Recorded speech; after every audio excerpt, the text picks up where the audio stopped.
Hello from Los Angeles. We have bad news for the Democrats. Yes, even more bad news.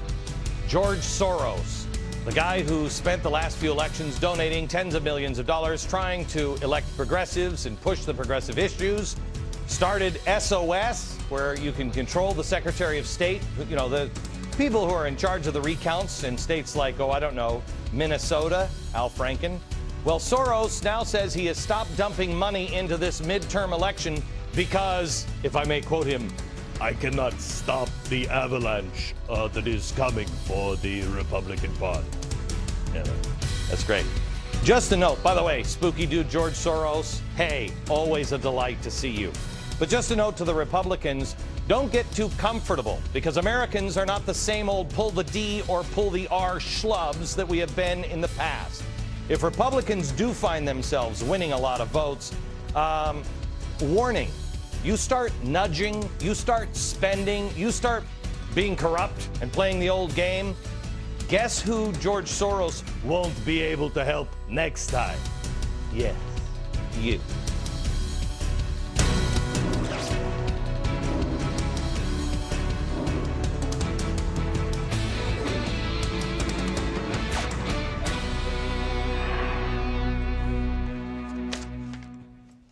From Los Angeles, California, hello, America.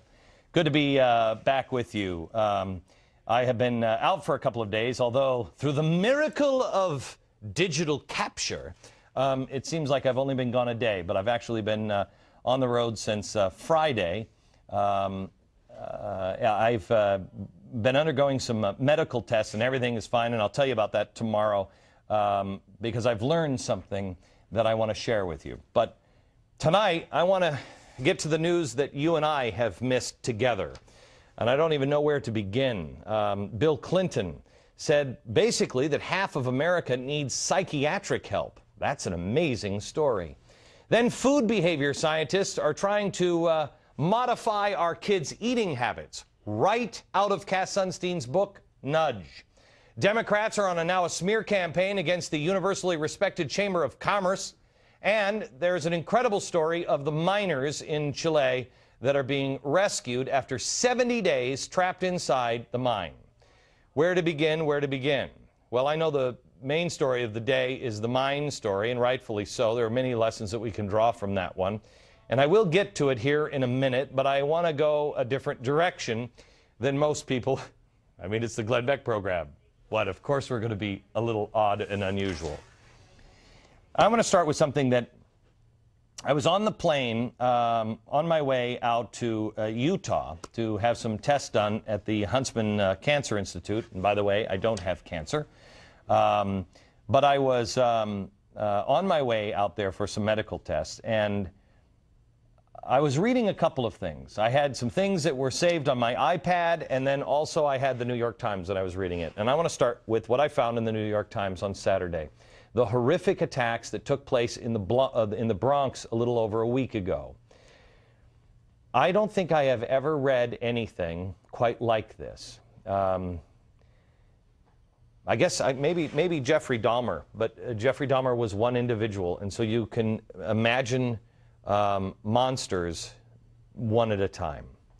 This unimaginable hatred in the attacks that happened in the Bronx left me with a sinking feeling and a burning question.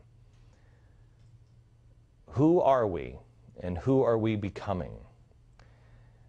I think before we go any further as a nation, it's time that we honestly examine ourselves. And to have a complete, honest examination, we need to hear both the worst and the best. Hatred is growing in this country. Darkness is growing. I believe the light is as well. But I want to talk to you first about some of the darker things and this story that happened in New York. I want to warn you, there are disturbing details in the story, and normally I would avoid them, but I intentionally want to spend some minutes on them because I think it's something that we need to discuss. If you have children in the room, please turn the television off at this point. This story out of New York takes place, and it's centered around a group of 10 wannabe gangsters who call themselves the Latin King Goonies.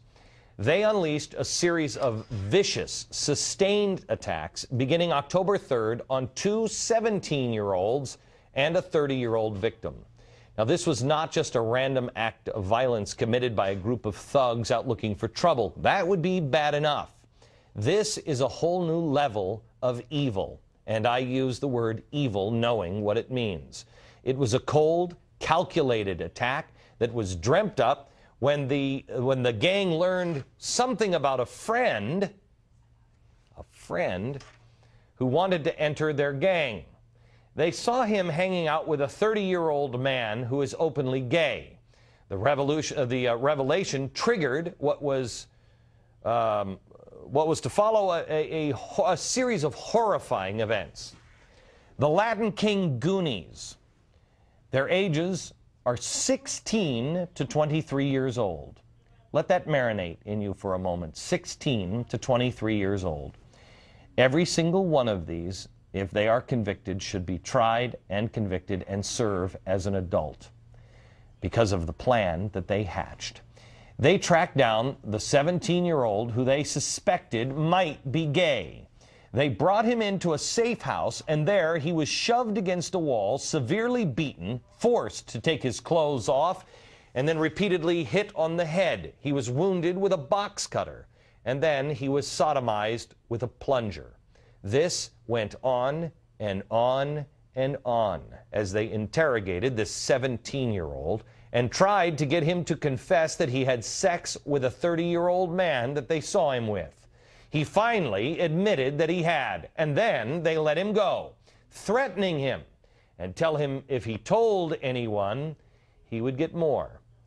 Not surprisingly, this 17-year-old didn't tell a soul. Even when he was questioned at the hospital that he had to visit, he lied to the hospital, saying that he had been jumped by strangers. What does that mean? Why would he lie? Does he maybe not believe in the justice system? This is just the beginning. The gang abducted another 17-year-old victim, also questioning him about his involvement with a 30-year-old gay man. They carried out an equally severe beating as the last beating, and they were again able to get him to confess to sleeping with a 30-year-old man. But this guy was not set free. The gang had hatched yet another plan. They had something else in store for this 17-year-old. You see, it always gets worse. They set a trap for the 30-year-old man, who was known around the neighborhood as the Queen. They invited him to what he thought was a party. It turned out to be a nightmare. As soon as he got there, he was attacked and tied up. The beatings for him lasted hours. He was forced to drink 10 large cans of malt liquor. He was forced then, the 17-year-old was forced to beat the man. Since we're adults here,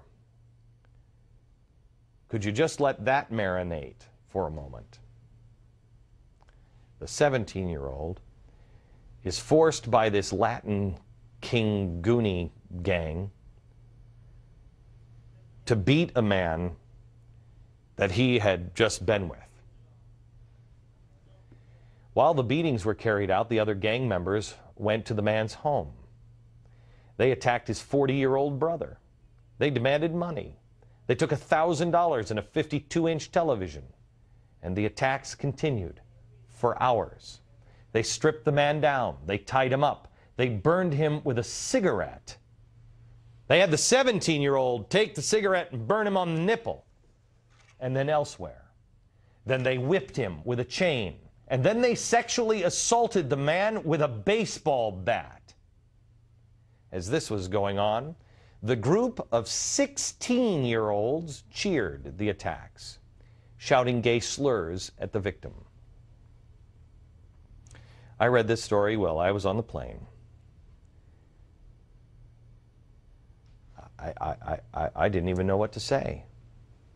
I couldn't even begin to understand the level of hatred and depravity. Who are these people? Who are these, not children, Who are these men? I'm sorry, but to do this to some other human being, you're a man, you're a monster. It is pure evil. Now, I've been out of pocket for the last few days and away from New York, so I haven't seen the coverage on this, but I'm sure these attacks are being labeled as anti-gay. These thugs were clearly anti-gay, but it goes way, way beyond anti-gay. This is not only anti-gay, it is anti-human. It is bigotry for sport. 16 to 23 years old. The hell is wrong with you? How does this happen? A phrase keeps running through my mind. For the love of man shall wax cold, because iniquity shall abound. The love of man shall wax cold. How does someone do this to another human being? You know, hatred doesn't start, it doesn't come in black boots with a red armband. It doesn't start there. How did we get here? It's easy to see hatred in this group, but I've never read anything as horrifying as that story, at least that I remember, at least in my own country. At the same time I'm reading this, I put this newspaper down and I pick up my iPad and I'm reading a few things that I had pulled down, some stories that were written about me. All kinds of crazy things have been written about me in the last couple of days because I announced on my program on Friday that I'm having some medical issues. And again, I want you to tell, they've ruled out all of the bad things. There was a possibility I had cancer, a possibility I had lupus or MS. I don't have any of those things. And it's taken me a few days to find out. But I was shocked at how many people and how many blog sites, these are people whose job it is to write stories, how many were writing stories that were so vitriolic about me. Look, I don't care what you think about me, but really? Really? The things that were said by professional writers. And then what was worse were the people on the blog sites that are just, they're not using even their real names. Okay, there were the ones that I expected to see, you know, I hope he dies, etc., etc. But this is what really shocked me, and this is why I bring this up now.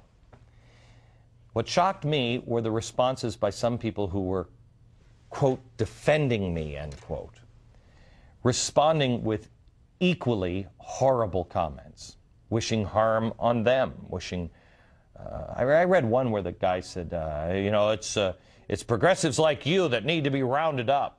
I read that. It was such a horrific post. That was just one line in it. Such a horrific post. I actually sat there on the plane and I thought to myself, that guy cannot be a fan of mine. That guy has to be a poser. He has to be trying to discredit me. I don't know. And that was the point. I don't know. It's getting hard to tell the good guys from the bad guys sometimes. Here's what I want to say to you today. First of all, have you read blog sites lately? If you can avoid them, I guess don't post or don't read the posts, because you'll just get caught up in this hatred. But if you ever see anybody doing hatred on me, please don't ever defend me. Don't defend me like that. Say something. We'll pray for you. I pray for you. Or ignore it.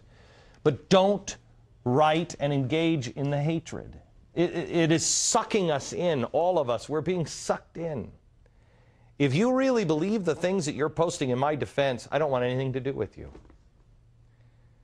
Can you see what's happening to our country? Can you see what's happening to us as people? I know, and we'll talk about it a little bit more tomorrow. I had the most amazing conversation with this doctor at the Huntsman Cancer Institute. I've never had a conversation like this with a doctor before. It was